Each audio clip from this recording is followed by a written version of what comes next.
71-এ বাংলাদেশ স্বাধীন হয়েছিল, তারপর 24-এর এই জুলাই আন্দোলনে আরেকবার বাংলাদেশ স্বাধীন হলো গণতান্ত্রিকভাবে। ত্রয়োদশ জাতীয় সংসদ নির্বাচনকে সামনে রেখে মনোনয়নপত্র জমা দিয়েছেন বিএনপির ভারপ্রাপ্ত চেয়ারম্যান তারেক রহমানের একান্ত সচিব মিয়া নুরুদ্দিন আহমেদ অপু।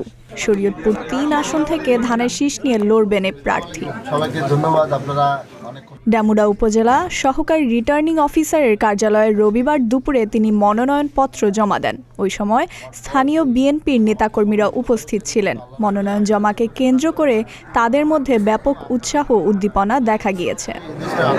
মানুষের প্রশ্ন, কারণ সবাই তার ভোটাধিকার থেকে বঞ্চিত ছিল। সবাই পুরো দেশবাসী এই 18 কোটি মানুষকে জিম্মি করে 3বার ভোটারবিহীন নির্বাচন করেছিল।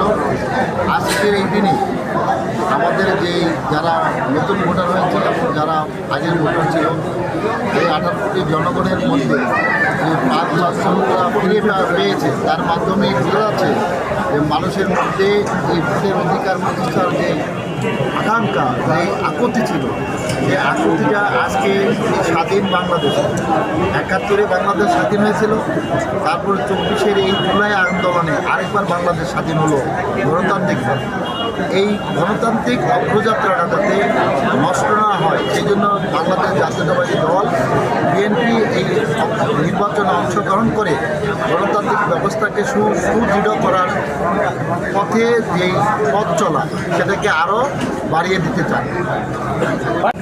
যারা এই দেশকে ভালোবাসে না, যারা এই দেশকে আবার 17 বছরের জঞ্জালে নিতে চায়, তারাই মূলত এই নাশকতা করে বিভিন্ন রকমের চক্রান্ত করতেছে।